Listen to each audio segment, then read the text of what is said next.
El equipo de comunicaciones del Santuario de Jesús Nazareno en Punta Arenas presenta Buenos días, familia.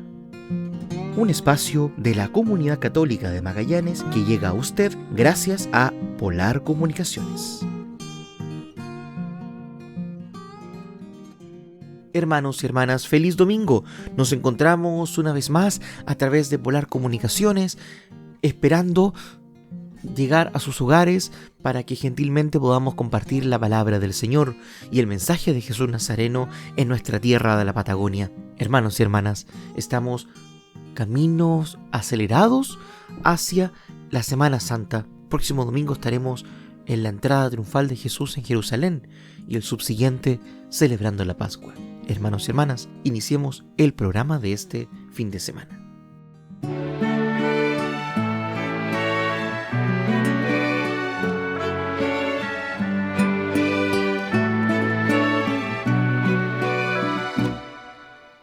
En Cuaresma, tiempo de prueba, hasta el desierto me lleva el Señor.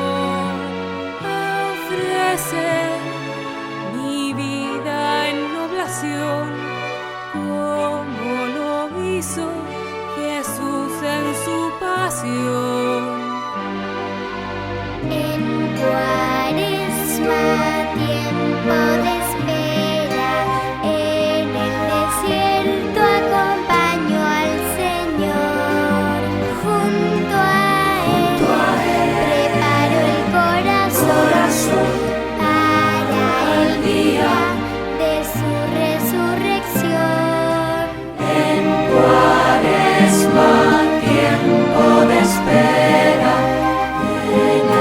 Cierto acompaño al Señor, junto a Él preparo el corazón para el día de su resurrección.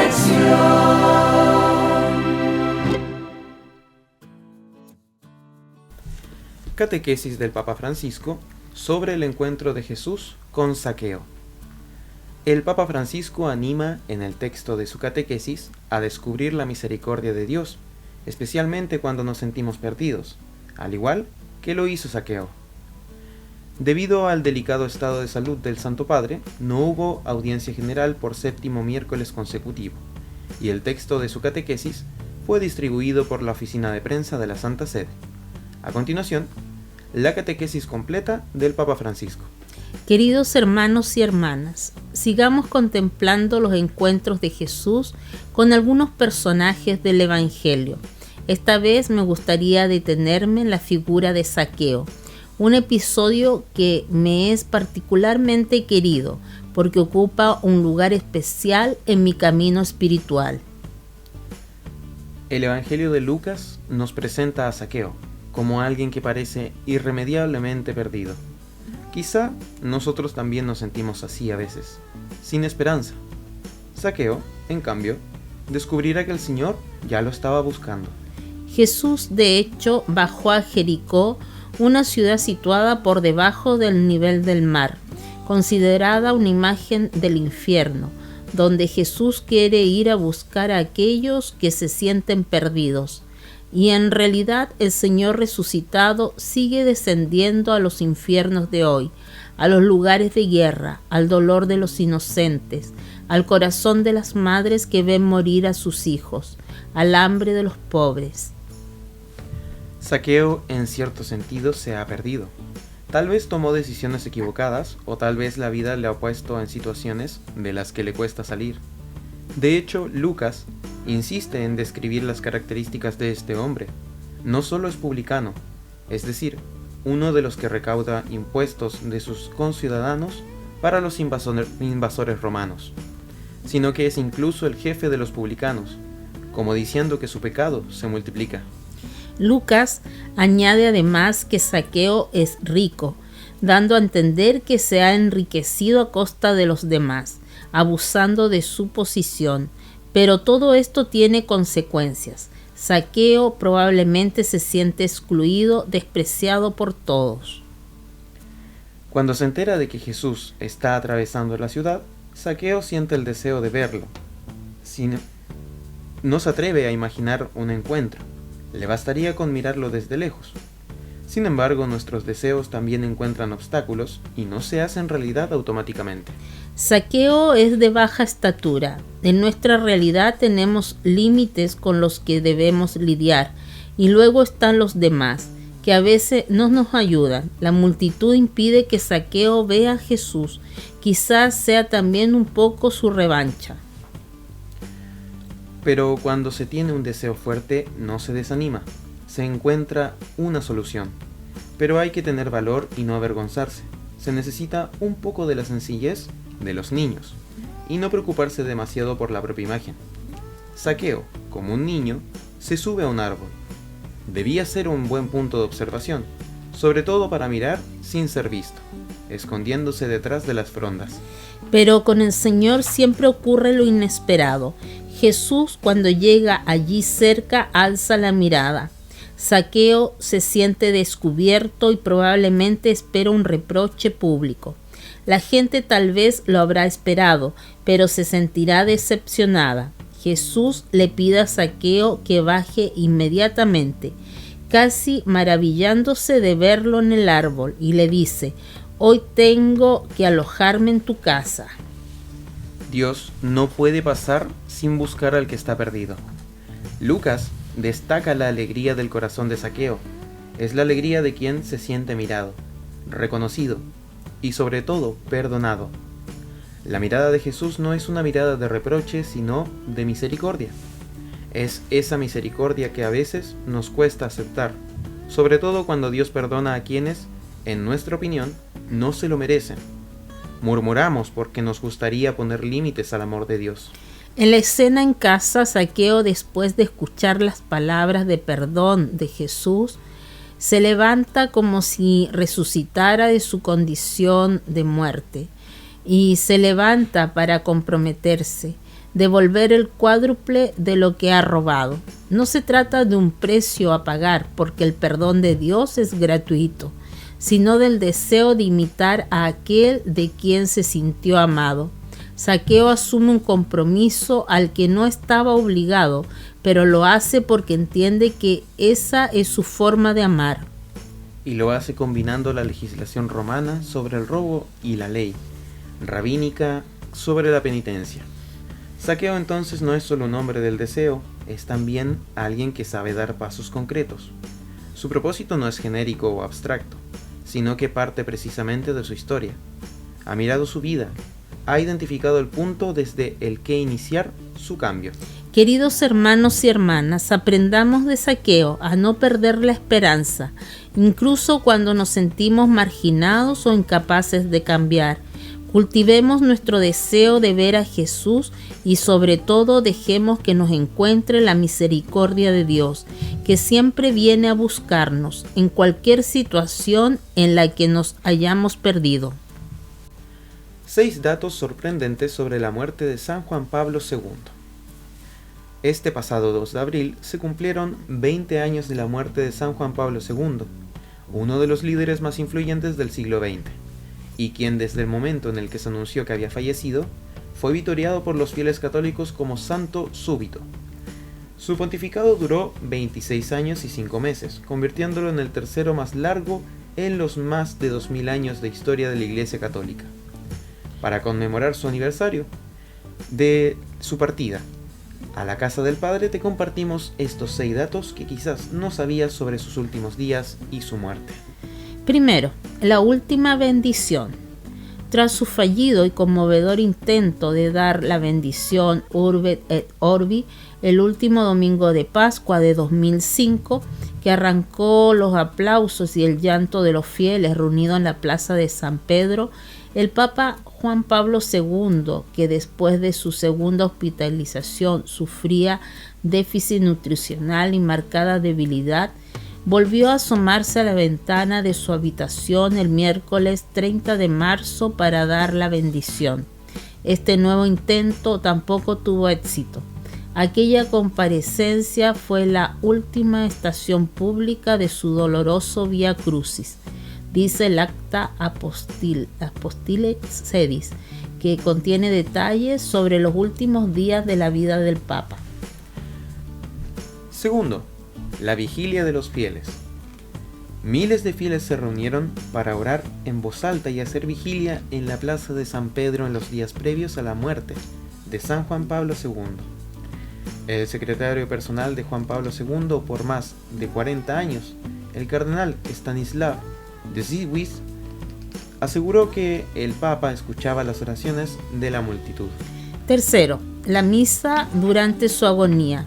El informe del Vaticano detalló que los ojos de Juan Pablo II estaban prácticamente cerrados en una misa celebrada al pie de su cama en la tarde del 31 de marzo de 2005. Pero en el momento de la consagración, débilmente levantó su mano derecha 2 veces, es decir, cuando se eleva el pan y el vino. Hizo un gesto indicando que estaba tratando de golpear su pecho durante la recitación de la oración del Cordero de Dios. Ese día, el hoy fallecido cardenal Marian Jaworskis, amigo íntimo de Juan Pablo II desde que eran jóvenes sacerdotes en Polonia, le administró el sacramento de la unción de los enfermos. Cuarto, sus últimas palabras. El informe del Vaticano sobre su muerte precisa que 6 horas antes, Juan Pablo II dijo en polaco, con una voz muy débil y con palabras murmuradas, «Déjame ir a la casa del Padre». El diario italiano La Repubblica citó a un sacerdote polaco, el padre Jarek Zielecki, quien aseguró que el Papa murió un instante después de pronunciar con gran esfuerzo la palabra Amén. Quinto, la causa de su fallecimiento. San Juan Pablo II falleció el 2 de abril de 2005 a las 9:37 p.m. hora de Roma, en la víspera del Domingo de la Misericordia, una fiesta establecida durante su papado. Sufrió un choque séptico con colapso cardiocirculatorio debido a una infección ya detectada de vías urinarias. Así lo detalló un exhaustivo informe sobre su agonía y muerte realizado en el Vaticano. En su última semana de vida recibió comida procesada a través de un tubo nasal. Los doctores señalaron que los problemas en la ingesta de alimentos y en la respiración del Papa, de 84 años, eran consecuencia de la enfermedad de Parkinson. Y sexto, un funeral multitudinario. A su funeral asistieron 75 jefes de Estado, incluyendo presidentes y príncipes, entre otras autoridades. La población de Roma, Italia, se duplicó en el transcurso de ese evento, y los asistentes esperaron más de 24 horas para poder ver el cuerpo en presente. Cuando la plaza de San Pedro estuvo al tope de su capacidad, todo quedó completamente en silencio. 400 años de la Congregación de la Misión. El legado de San Vicente de Paul al servicio de los pobres. París acogerá las celebraciones del aniversario número 400 de la Congregación de la Misión, sociedad de vida católica apostólica fundada por San Vicente de Paul para la evangelización de los pobres y la formación del clero. La Congregación de la Misión inicia el próximo mes de mayo su mes jubilar. Durante este tiempo se celebrarán 4 siglos de historia y servicio con una serie de eventos que culminarán con una misa el 1 de mayo, presidida por el obispo auxiliar de la Arquidiócesis de París, Monseñor Emmanuel Tois. Las festividades comenzarán el domingo 27 de abril con un encuentro entre más de 20 obispos y 3 cardenales de la Congregación de la Misión. Monseñor Vicente Bocalic, Iglich, Monseñor Bernayesus Demerue Sorefal y Monseñor Frank Rodé. Por su parte, más de 150 misioneros paules, en representación de las diversas provincias de la congregación, participarán en un triduo en la Casa Madre, con un día de oración, una peregrinación a Ganes y Folleville, donde se desarrolló la actividad misionera de San Vicente de Paúl, y una jornada de formación del 28 al 30 de abril. El momento culminante de la semana será la misa solemne del jueves 1 de mayo, en la iglesia de San Eustaquio. La celebración honrará el legado espiritual de San Vicente de Paúl y el compromiso permanente de la congregación con la evangelización y el servicio a los pobres. Cabe recordar que el Papa Francisco envió en diciembre del año pasado un mensaje al superior general de la congregación, el padre Tomás Matrich, expresando su cercanía a la familia vicentina y su deseo de que este aniversario sea una oportunidad para renovar su compromiso misionero. Rezo para que este significativo aniversario sea una oportunidad de gran alegría y de renovada fidelidad al discipulado misionero, fundado en la imitación del amor preferencial de Cristo por los pobres, indicó el Santo Padre. En la actualidad, la Congregación de la Misión cuenta con 3.000 miembros que evangelizan y sirven a los más necesitados en más de 100 países. El Santo Padre también subrayó la importancia de este carisma en la renovación de la Iglesia Católica y en el cuidado de los más vulnerables, especialmente en las periferias del mundo. También destacó el papel de los jóvenes en esta misión. Espero que las celebraciones del cuarto centenario resalten la importancia de la visión de San Vicente, de servir a Cristo en los pobres. Estoy convencido de que su ejemplo puede inspirar especialmente a los jóvenes, quienes con su entusiasmo y generosidad están llamados a ser testigos audaces y valientes del Evangelio. Fundada por San Vicente de Paúl en 1625, la Congregación de la Misión nació con el propósito de evangelizar a los pobres y formar sacerdotes comprometidos con la caridad y la justicia. San Vicente entendió que para servir a los más necesitados era fundamental una estructura bien organizada. Por ello, en 1617 fundó las Damas de la Caridad, hoy Asociación Internacional de la Caridad, y en 1633, junto con Santa Luisa de Marillac, fundó las Hijas de la Caridad, la misma congregación a la que perteneció Santa Catalina Labouré, vidente de la Medalla Milagrosa en 1830. Esta comunidad femenina fue considerada revolucionaria en palabras del Papa Francisco, porque rompió con la tradición de la vida de clausura y llevó su misión a las calles para atender a los pobres y enfermos. Desde su fundación, la Congregación de la Misión ha mantenido su compromiso con los más vulnerables, un carisma que hoy se refleja en iniciativas como la Funding Homeless Alliance, incluyendo la campaña de las 13 casas inspiradas en el mismo espíritu, que llevó a San Vicente a construir hogares para los pobres en 1643. 6 santas que hicieron lío y son figuras clave en la historia de la evangelización. El testimonio de 6 santas que hicieron lío fue el eje de un conversatorio que se llevó a cabo en el auditorio de pastoral de la Universidad Católica de Chile, con el propósito de reflexionar sobre el papel de la mujer en la Iglesia y en la sociedad. La actividad tuvo 2 entregas en las últimas semanas de marzo, Mes de la Mujer, y se dedicó a explicar, a través de vidas ejemplares de 6 santas europeas y latinoamericanas que desafiaron las normas de su tiempo, de qué manera el genio femenino puede ser puesto al servicio de Dios. La primera jornada estuvo centrada en 3 mujeres que marcaron la historia del cristianismo en Europa. En primer lugar, Santa Hildegarda de Bingen, religiosa benedictina del siglo XII, teóloga, médica y compositora, reconocida por su sabiduría y visión profética. Hildegarda de Bingen fue una mujer visionaria que desafió las normas de su tiempo. Se separó de los monjes benedictos para fundar su propio convento de monjas y, sin conformarse, estableció un segundo convento. Su determinación y capacidad de gestión en el siglo XII fueron extraordinarias, marcando un hito en la historia monástica femenina, explicó Gina Allende, profesora titular del Instituto de Música Universidad Católica y de la Universidad Católica de Valparaíso, en su disertación.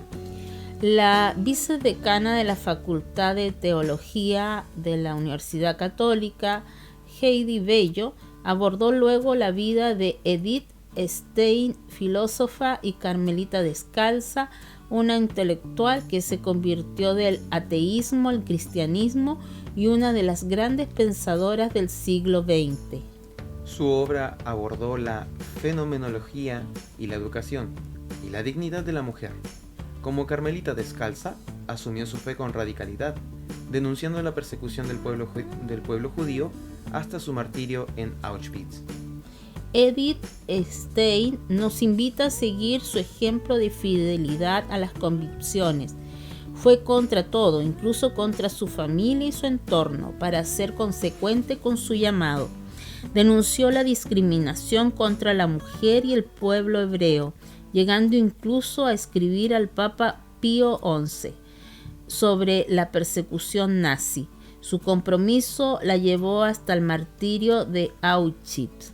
Abrazando la cruz como camino de salvación, precisó la vicedecana. El padre Juan Ignacio Ovalle, párroco de San Luis Beltrán en Pudahuel, por su parte profundizó en la espiritualidad de Santa Teresa de Lisieux, basada en la pequeña vía de confianza y abandono en Dios que revolucionó la comprensión de la santidad. En sus breves años de vida supo dar un testimonio que hoy sigue inspirado a millones en la búsqueda del amor, la sencillez y la entrega total a la voluntad de Dios.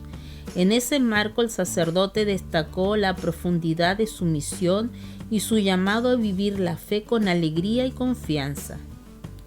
La segunda jornada del conversatorio puso la mirada sobre tres mujeres clave en la espiritualidad cristiana en Latinoamérica: María Antonia de Paz y Figueroa, más conocida como Mamá Antula, nacida en el territorio donde hoy se encuentra Argentina; Laura Montoya, primera santa colombiana; y Sor Teresa de los Andes, la primera santa chilena. En cuanto a Mamá Antula, Sofía Abraham, socióloga de la Pontificia Universidad Católica de Chile y editora de la revista, la catalogó como una mujer valiente y adelantada a su tiempo, que asumió la misión de continuar la labor de los jesuitas tras su expulsión, promoviendo los ejercicios espirituales de San Ignacio. En el camino a la santidad enfrentó rechazo, prejuicios y hasta la acusación de brujería, pero su determinación la llevó a expandir la espiritualidad ignaciana y ser reconocida como santa. Carmen Elena Villa, periodista y directora de la revista Diálogos de la Pastoral de la Universidad Católica, se refirió a Santa Laura Montoya, incansable misionera cuyo mayor anhelo fue evangelizar a los pueblos indígenas de Colombia, enfrentando innumerables obstáculos y llegando a fundar la Congregación de las Hermanas Misioneras de María Inmaculada y Santa Catalina de Siena. Su vida estuvo marcada por la lucha hacia las comunidades más olvidadas de su país, por la defensa de los más vulnerables y por su humanización, haciéndoles ver el tesoro del cristianismo. La vida de Santa Teresa de los Andes fue abordada por Alessandrine de la Taillet, doctora en Historia de la Pontificia Universidad Católica de Chile y profesora asociada del Instituto de Historia, Facultad de Filosofía y Humanidades de la Universidad de los Andes. La primera santa chilena es modelo de devoción y entrega radical a Dios. Desde joven experimentó un profundo enamoramiento por Cristo, lo que le llevó a vivir su vocación con pasión y dedicación, mediante una vida de oración, sacrificio, amor y amor por la Santísima Virgen. En su ponencia, de la Taille profundizó en su capacidad para compartir esa fe en todo momento y lugar, convirtiéndola en un ejemplo para todos. Su enamoramiento por Cristo la llevó a entregar su vida completamente a Él, compartiendo su fe en cada momento y lugar.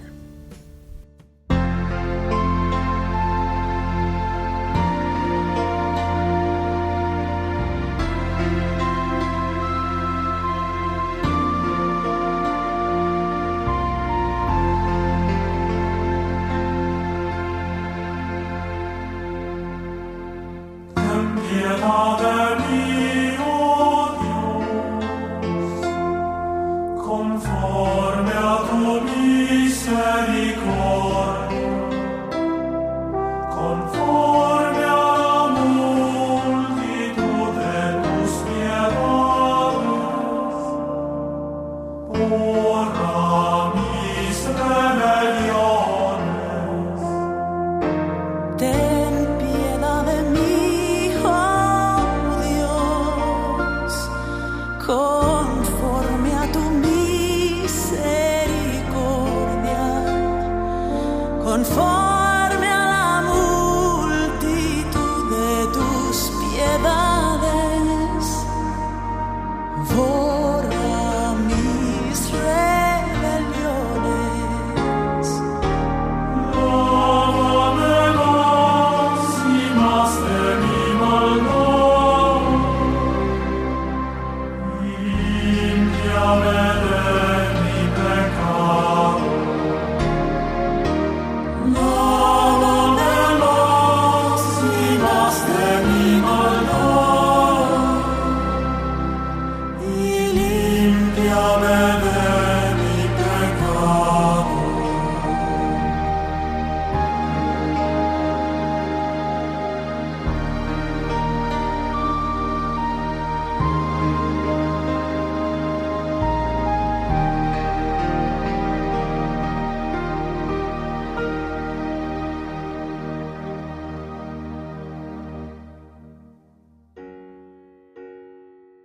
Del Evangelio según San Juan. Jesús fue al monte de los Olivos, al amanecer volvió al templo y todo el pueblo acudía a él.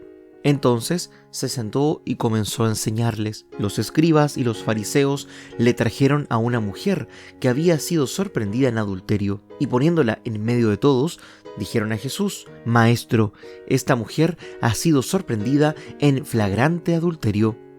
Moisés, en la ley, nos ordenó apedrear a esta clase de mujeres. ¿Y tú qué dices? Decían esto para ponerlo a prueba, a fin de poder acusarlo. Pero Jesús, inclinándose, comenzó a escribir en el suelo con el dedo. Como insistían, se enderezó y les dijo: Aquel de ustedes que no tenga pecado, que arroje la primera piedra. E inclinándose nuevamente, siguió escribiendo en el suelo. Al oír estas palabras, todos se retiraron, unos tras otros, comenzando por los más ancianos. Jesús quedó solo con la mujer, que permanecía allí, e incorporándose le preguntó: Mujer, ¿dónde están tus acusadores? ¿Alguien te ha condenado? Ella le respondió: Nadie, Señor. Yo tampoco te condeno, le dijo Jesús. Vete, no peques más en adelante. Palabra del Señor. Gloria a ti, Señor Jesús. Esta es la palabra de Dios. Gloria y honor a ti, Señor Jesús.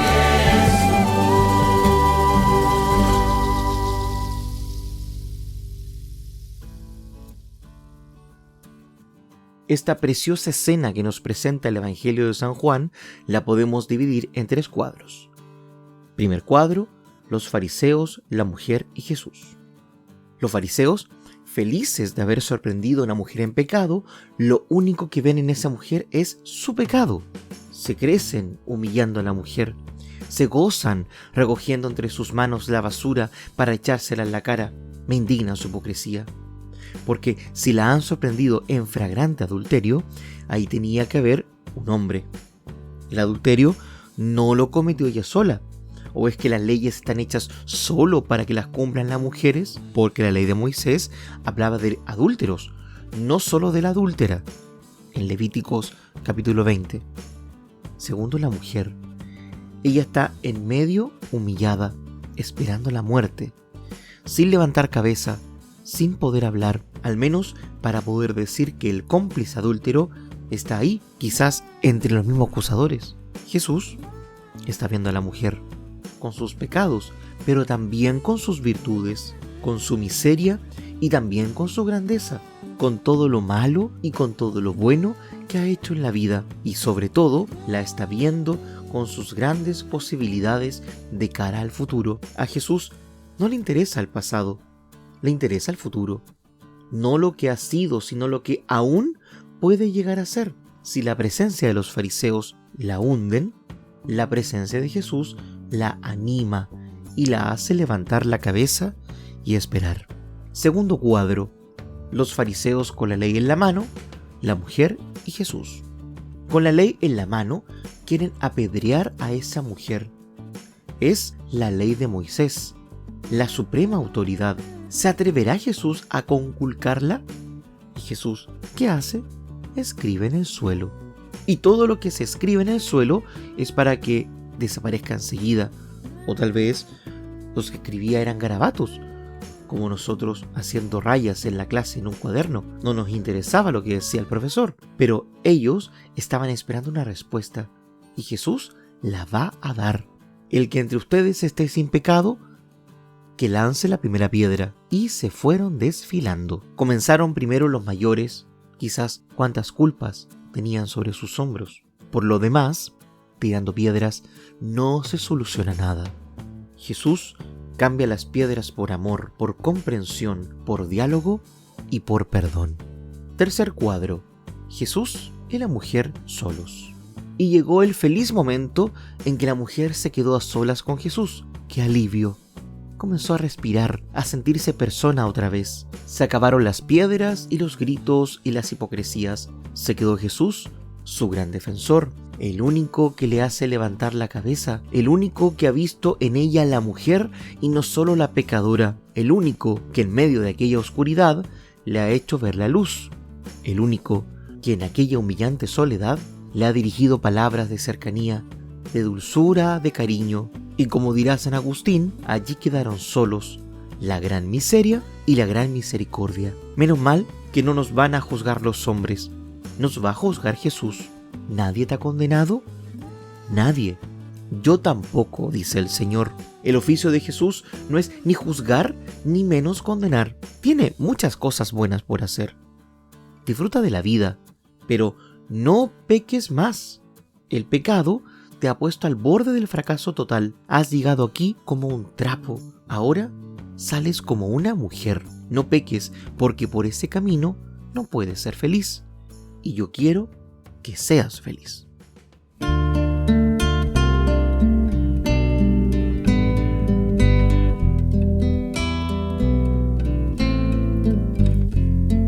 Mil ideas cruzan mi cabeza, una tormenta como muchas, más aguda por su tiempo, ha revuelto de anhelos e ilusiones. Una madeja enredada, ya no sé por dónde empezar. Quiero descansar, quiero descansar. Mi alma está agotada de tanto batallar, de buscar la fuente de mis fuerzas. Solo con mis propias manos vino a descansar en ti, Señor. Venid a mí los que estáis cansados y agobiados. Venid a mí, cargad mi yugo y descansad, que mi yugo es llevadero y mi carga es ligera. Venid a mí, pequeños, venid a mí. Venid a mí los que estáis cansados y agobiados. Venid a mí, venid y aprended de mí, que soy manso y humilde de corazón. Venid a mí, pequeños, venid a mí.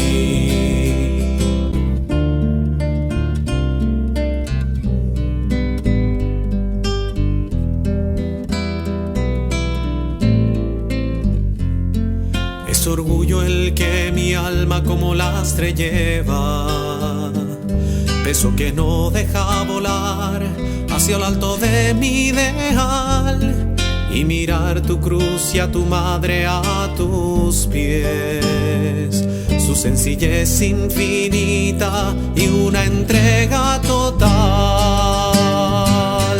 Venid a mí los que estáis cansados y agobiados, venid a mí, cargad mi yugo y descansad, que mi yugo es llevadero y mi carga es ligera. Venid a mí, pequeños, venid a mí. Venid a mí los que estáis cansados y agobiados, venid a mí, venid y aprended de mí, que soy manso y humilde de corazón. Venid a mí, pequeños, venid a mí.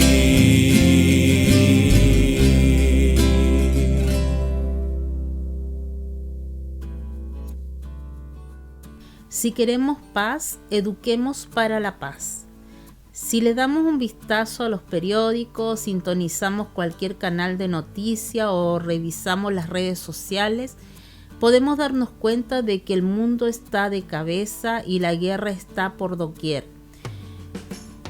Nuestro país está sumido en la violencia e inseguridad, por lo que existe en el aire miedo, angustia, frustración e impotencia. Esto nos pone muy tristes y sensibles. Nos exige hacer un alto en el camino, revisar nuestros valores y pedir justicia para los que han salido afectados. Pero sobre todo nos debe hacer conciencia de que si queremos paz, debemos educar a nuestros hijos para la paz. Por eso aquí les dejamos 5 tips para lograrlo. Primero, evita la competencia y las comparaciones. Nos hemos dejado llevar por corrientes que nos dicen que para que las personas sean más productivas, debemos ponerlas a competir sin darnos cuenta que esto genera un ambiente hostil y cargado de agresividad. La competencia es buena siempre que tenga una justificación y que no vaya en contra de la dignidad de la persona. Pero cuando ponemos a competir a los niños y los comparamos entre sí, lo único que provocamos son sentimientos de angustia y resentimiento, pues no se sienten valorados por sí mismos y se provocan pleitos entre hermanos que han llegado a crecer y continúan hasta una edad madura. La estrategia puede tener una buena intención, pero en realidad creo que en lugar de ayudar, provoca más problemas. Debemos hacer que nuestros hijos compitan contra ellos mismos, es decir, que busquen ser mejores cada vez y superarse. Por ningún motivo podemos compararlos con nadie, pues son únicos y tienen capacidades únicas. Por lo mismo, tienen necesidades y características únicas.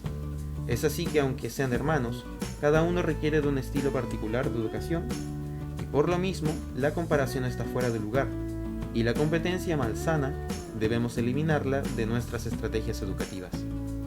Esto aplica para la familia, las escuelas, el deporte y cualquier actividad que nuestros hijos practiquen. Segundo, fomenta la empatía. Empatía es sentir con el otro. Por esto es necesario educar a nuestros hijos para que tengan la capacidad de sentir el dolor de los que los rodean y que pueda alegrarse con lo que hace feliz a sus hermanos o prójimos. Debemos recordar que no nacemos siendo empáticos y que algunos tenemos más facilidad que otros para sentir con el otro. Pero es nuestro deber como padres de familia educar a nuestros hijos para que sean sensibles y observadores de los sentimientos y necesidades de los demás. Y además debemos educarlos para que busquen el bien común antes que el bien propio para lograr un ambiente de bienestar social y de armonía. Así podremos trabajar, estudiar y convivir en paz. Tercero, enséñalos a dialogar. El diálogo es el camino más seguro para tener una excelente comunicación y así solucionar los conflictos que se nos van presentando entre personas que convivimos cotidianamente. El diálogo consiste en escuchar, acoger el mensaje y por último responder. Esto nos ayuda a conocer primero las razones o necesidades del que nos habla y después de acogerlo en nuestro corazón, buscar respuestas o soluciones adecuadas y encaminadas al bien común. Si supiéramos cuántos conflictos se pueden arreglar dialogando y no peleando. Por esto es tan importante educar a nuestros hijos para que sepan dialogar y lo podemos hacer desde nuestro ejemplo. nosotros somos los primeros que debemos practicar el diálogo con ellos, evitando los monólogos donde nosotros les damos un sermón interminable y omitimos el tiempo para que ellos puedan dar su opinión o nos expliquen su punto de vista de las diferentes situaciones que se nos presentan día a día. Si los enseñamos a dialogar, les estamos armando para la vida. Cuarto, que aprendan a gestionar sus emociones por medio del autocontrol. Primero que nada es básico que puedan reconocer sus emociones, ponerles nombre y después expresarlas y encauzarlas correctamente por medio del autogobierno. No podemos ir por el mundo haciendo lo que nos nace, lo que sentimos que es lo que es correcto o lo que nuestro enojo nos dicta, pues podemos provocar situaciones desagradables, graves o fuera de lugar. Es necesario tener autocontrol, aunque no es tan fácil adquirirlo. Requiere de entrenamiento de la voluntad para conseguirlo. La voluntad se entrena con pequeños ejercicios de virtud que podemos hacer a lo largo del día y que nos van fortaleciendo para que cuando lleguen las tentaciones o las situaciones difíciles tengamos la capacidad de autocontrolarnos. Podemos buscar esperar un poco cada vez que debemos hablar, evitar comernos el postre de inmediato, esperar a que todos pasen para pasar nosotros, etc. Pero esto debemos hacerlo por amor y con una buena actitud, que nadie lo note. Si lo hacemos de mala gana y reclamando, no cuenta como ejercicio de virtud. Y quinto, que tengan sus valores muy claros y que los hagan vida. Y me refiero a los valores trascendentes y sobre todo a las virtudes como base de su educación, para que tengan la capacidad de actuar conforme a ellos y no se dejen corromper cuando una situación sea difícil. Podemos decir que los valores son como luces en el camino que les van alumbrando para indicarles por dónde sí deben ir y por dónde no deben pisar. Si logramos definir algunos valores familiares y educar a nuestros hijos en ellos, les estaremos dando armas para la vida. Pero no solo debemos enseñarlos en la teoría, sino que debemos enseñarlos a llevarlos a la práctica, con nuestro ejemplo, y, en cualquier oportunidad, que se presente explicándoles qué valor es necesario aplicar para salir adelante. En todo esto, nuestro testimonio es muy importante, porque así pondremos un granito de arena en la construcción de una sociedad mejor, basada en el bien común y que busca siempre el bien, la justicia y sobre todo, la paz. Por eso digo, que si queremos paz, eduquemos para la paz. ¿Por qué la Semana Santa cambia de fecha cada año? Cada año la Semana Santa, que inicia con el Domingo de Ramos y concluye con el Domingo de Resurrección, se celebra en una fecha distinta. Esto se debe a una razón histórica. Aquí te lo explicamos. Para los católicos, la Semana Santa es la celebración más importante del año, del calendario litúrgico, porque se recuerda la resurrección de Jesús. De hecho, durante los 3 primeros siglos de la fe, era la única fiesta que se celebraba. El origen de la fecha se debe a que la muerte de Cristo ocurrió cerca de la Pascua judía. Los evangelios se refieren a esta celebración en el pasaje bíblico de la Última Cena, cuando Jesús se reunió con sus discípulos para celebrar la fiesta en la que los judíos recordaban su salida de Egipto. Los judíos, de acuerdo a sus normas, deben renovar cada año esta celebración, el día 15 del mes de Nisan, que empieza con la primera luna nueva de primavera, es decir, el primer penilunio de primavera, independientemente del día de la semana que toque. Con el paso del tiempo, y aunque algunas regiones en el mundo se resistían, la Iglesia comenzó a unificar la fecha de la Pascua, desde el primer concilio ecuménico de Nicea, en el año 325. La Semana Santa se celebra el primer domingo de luna llena después del equinoccio primaveral en el hemisferio norte y equinoccio otoñal en el hemisferio sur alrededor del 21 de marzo. Al principio se tenía en cuenta que no coincidiera con la celebración de la Pascua judía, pero con el paso del tiempo se fue perdiendo esta costumbre, al menos en Occidente. La mayoría de las veces la Semana Santa cae durante la primera o segunda semana de abril.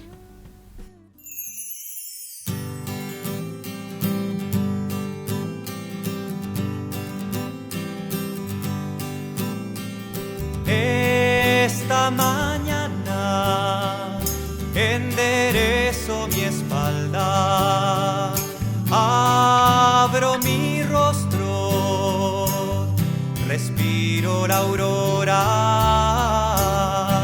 escojo la vida.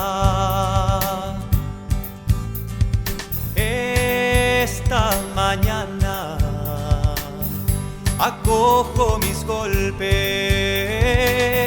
acallo mis límites, disuelvo mis miedos, escojo la vida. Esta mañana miro a los ojos, abrazo una espalda, doy mi palabra, escojo la vida.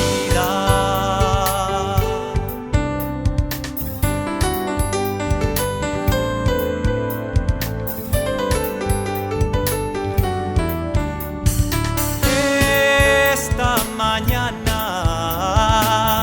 remanso la paz, alimento el futuro, comparto alegrías, escojo la vida.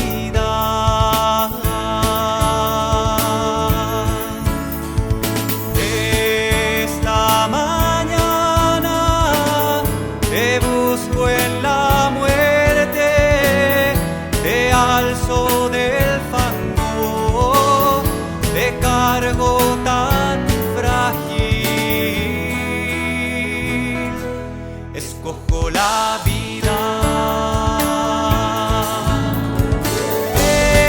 Esta mañana miro a los ojos, abrazo una espalda, doy mi palabra, escojo la vida, escojo la vida, escojo la vida.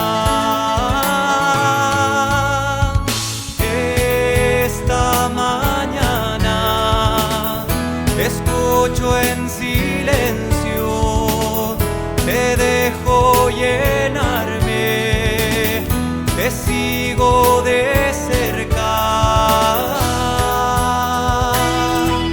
escojo la vida,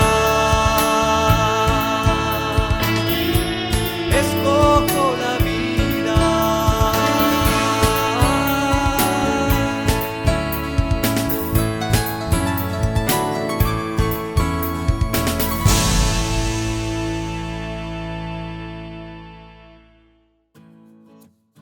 El semanario El Amigo de la Familia nos trae este domingo 6 de abril las siguientes informaciones. En la portada, Papa Francisco: la tecnología no puede beneficiar solo a unos pocos. En el video que ilustra su intención de oración para el mes de abril, el Papa pide oraciones para que el uso de las nuevas tecnologías no reemplace las relaciones humanas, respete la dignidad de las personas y ayude a afrontar las crisis de nuestro tiempo. El Papa Francisco aboga por poner la tecnología al servicio de todas las personas, especialmente de las más débiles y del cuidado de la tierra.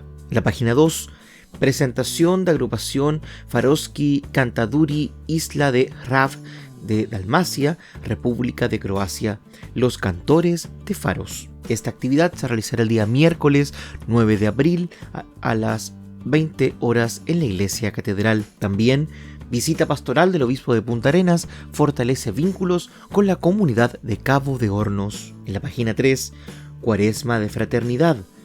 No olvidemos la intención de la campaña de este año: bienaventurados los viejos. La educación es una esperanza para todos. Celebración del jubileo en la Escuela La Milagrosa. Celebración del Triduo 2025 en el Liceo María Auxiliadora. Anclados en la esperanza, peregrinos con los jóvenes. También en la página 3, Feria Pastoral Pastoreando en el Liceo Salesiano Monseñor Fañano, actividad que se realiza en primera ocasión. envío de monitoras de grupos pastorales de INSAFA. También confesiones durante este tiempo de Cuaresma en el año del jubileo. Estos horarios son de la parroquia María Auxiliadora de Puerto Natales. Lunes 14 de abril en Río Turbio, martes 15 de abril en 28 de noviembre y el miércoles 16 de abril en Puerto Natales. La Pastoral de la Salud te invita a orar por los enfermos los días sábados a las 11 de la mañana en el oratorio del Hospital Clínico. Finalmente, en la página 4, la invitación Asamblea Pastoral Diocesana este 12 de abril a las 15 horas en el Salón de Actos del Instituto Sagrada Familia, calle Mexicana 830.